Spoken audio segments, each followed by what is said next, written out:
बिस्मिल्लाहिर्रहमानिर्रहीम। अस्सलाम वालेकुम। Welcome to my YouTube channel. उम्मीद आप सब लोग बिल्कुल ठीक होंगे।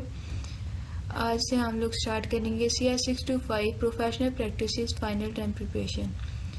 आज की वीडियो में हम लोग इसमें करेंगे वीक नंबर 7 को डिस्कस करेंगे। उसमें जो इम्पोर्टेंट MCQs हुए, शॉर्ट क्वेश्चन आंसर हुए या लॉन्ग जो जिस हिसाब से बने वो सब आप लोग डिस्कस करेंगे।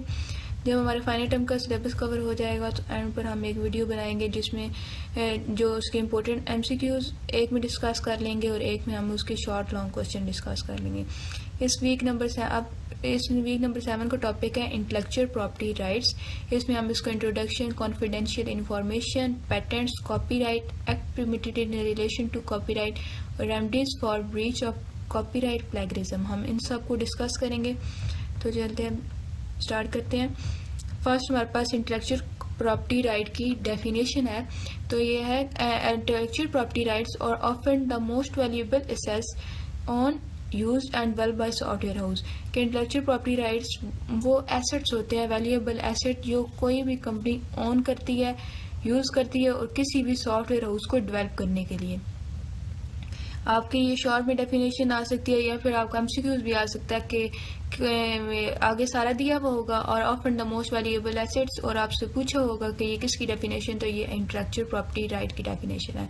इंटेलेक्चुअल प्रॉपर्टी राइट में अब क्या क्या आता है? इंटेलेक्चुअल प्रॉपर्टी राइट में हमारे पास कॉन्फिडेंशियल इंफॉर्मेशन आती है, पैटेंट्स आते हैं, ट्रेडमार्क्स आता है, डिज़ाइन आता है, copy right protecting computer programs आते हैं। ये भी आपका शॉर्ट में भी आ सकता है, MCQs में आ सकता है कि इंटेलेक्चुअल प्रॉपर्टी राइट में क्या क्या आता है, या फिर MCQs ये हो सकता है कि इनमें से कौन सा इंटेलेक्चुअल प्रॉपर्टी राइट में आता है या कौन से इनमें से इंटेलेक्चुअल प्रॉपर्टी राइट में नहीं आता। तो आपने इनके नेम याद कर लेने हैं।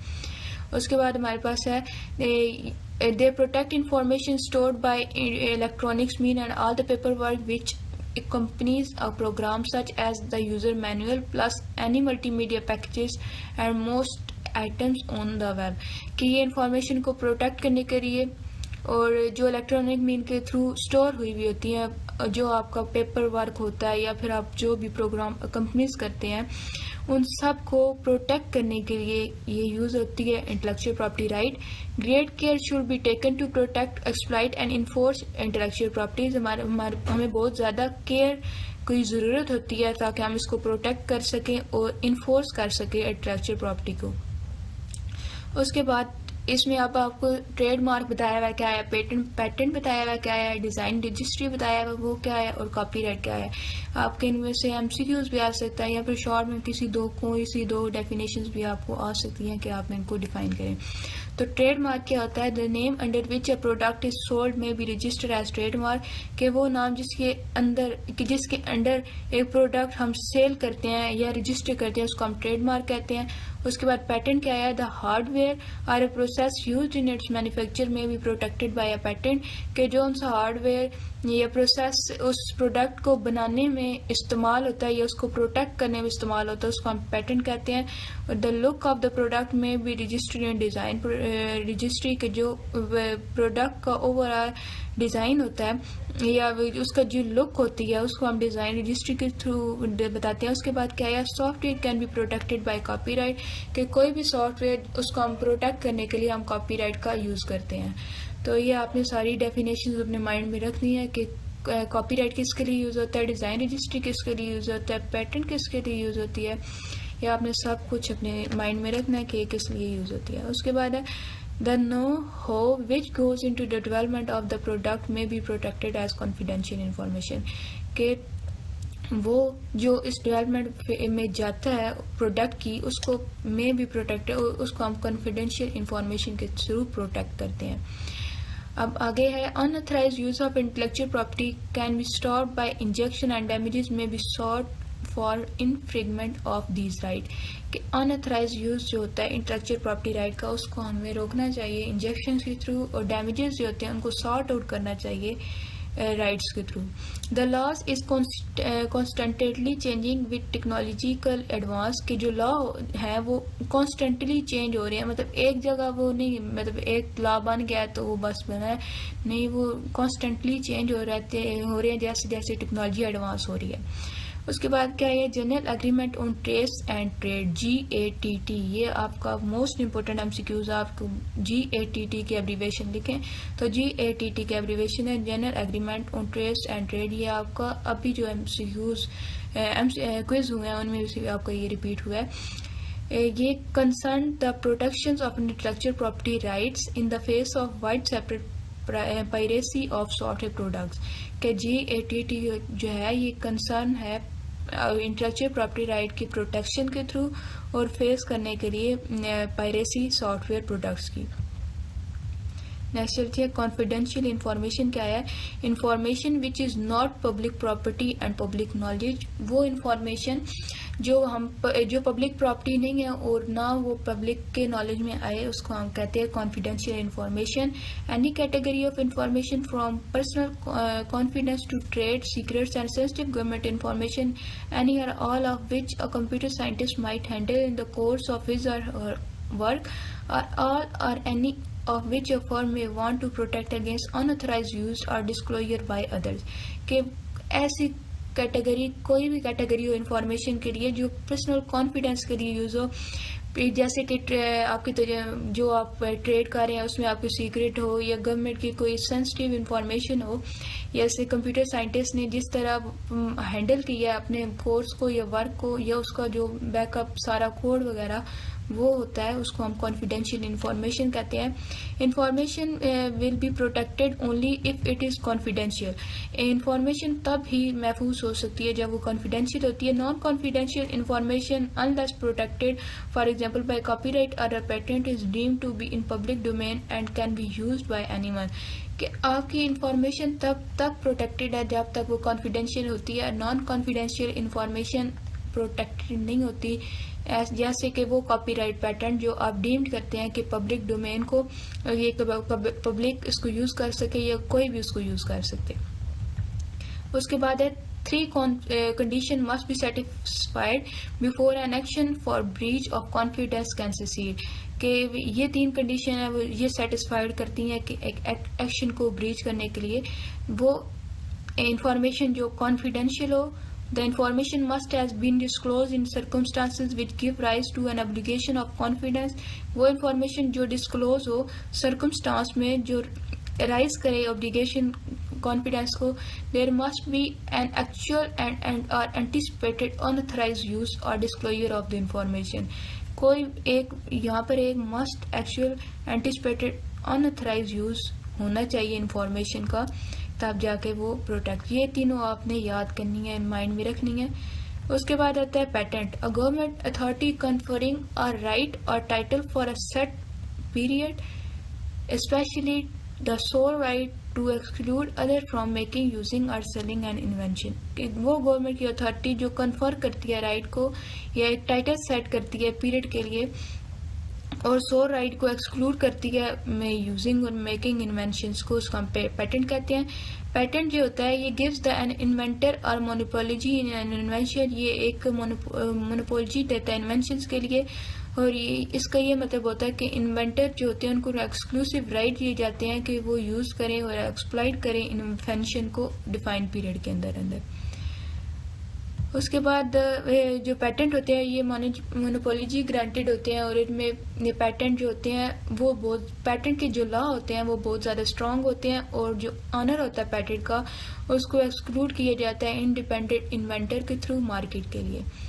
अब जो बेटर पेटेंट होते हैं वो कमर्शियल डिज़ायरेबल होते हैं, ब्रेक थ्रू और ये चैलेंजिंग भी होते हैं। इसकी एग्जांपल ये है कि अगर एक कंपटीटर है वो प्रोड्यूस कर रहा है सिमिलर प्रोडक्ट, एक प्रोडक्ट वो प्रोड्यूस कर रहा है सेम प्रोसेस के थ्रू या प्रोडक्ट और उसका जो उनसे बनाने का प्रोसेस है which is not covered by the patent, they will be free to market if it and to erode the commercial advantage of the patent।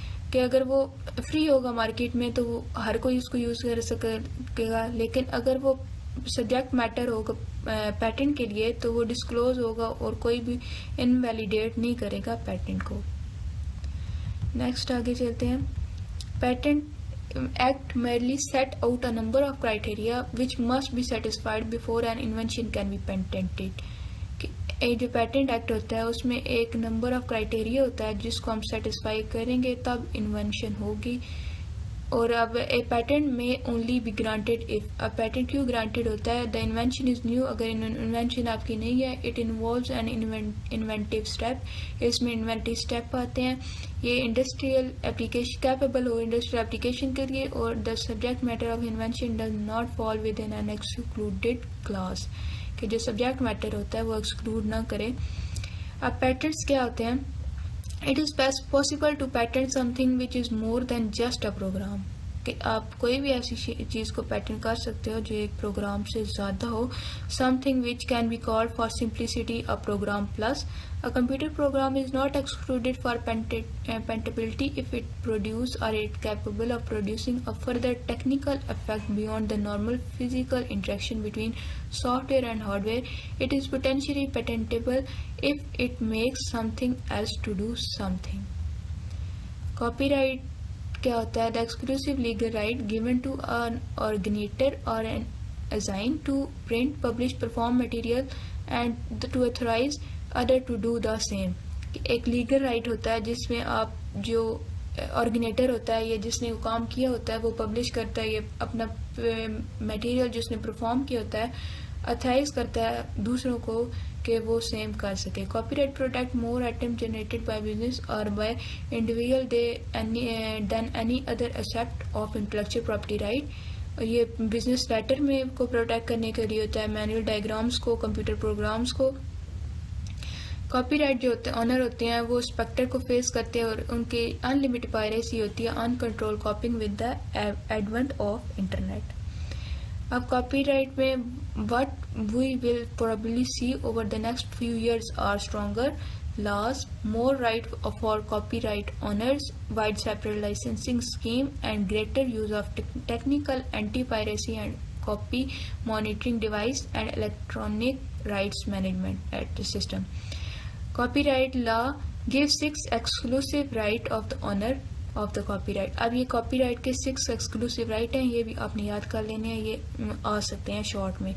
जो ऊपर आपको पढ़ाए आपने एक दफ़ा पढ़ लेना, हो सकता है कि MCQs में आ सकते हैं, लेकिन मेन आपको ये पता होना चाहिए कॉपीराइट क्या होता है, पेटेंट क्या होता है, कॉन्फिडेंशियल इन्फॉर्मेशन क्या होती है, ये आपको मस्ट पता होना चाहिए क्योंकि ये आपके MCQs में आ सकते हैं। बाकी जो आपकी रीडिंग है उसको आपने एक दफ़ा थोड़ी पढ़ लेना है, हो सकता है उनमें से आपको कोई MCQs आ सके।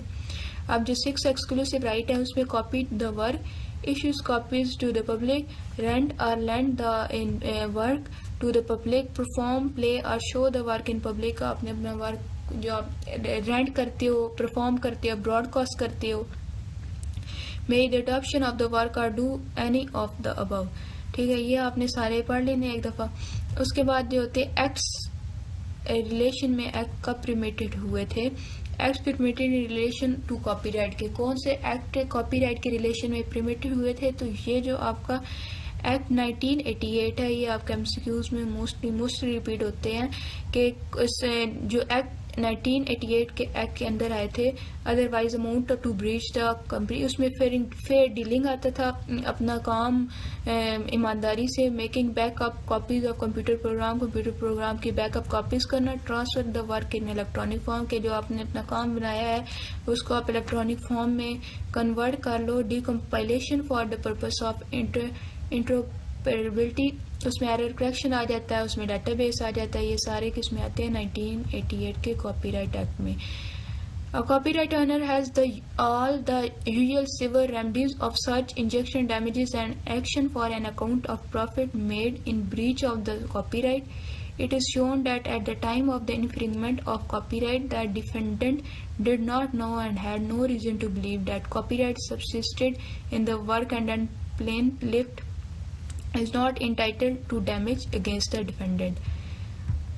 ये भी आपने एक दफ़ा पढ़ लेना है, ये इम्पोर्टेंट नहीं है इतना, आपने सिर्फ इसमें यही है कि जो सा कॉपीराइट ऑनर होता है उसको भी इम्पोर्टेंट पावर दी जाती है कि वो प्रीमिसेस एंटर कर सके और फोर्स करे ऑर्डर को कि कॉपीज़ कितनी बनेगी, आर्टिकल स्पेशली डिज़ाइंस और अडॉप्टेड फॉर मेकिंग कॉपीज़। अब लास्ट जो हमारे पास टॉपिक है इस वीक का वो है प्लेगरिज्म।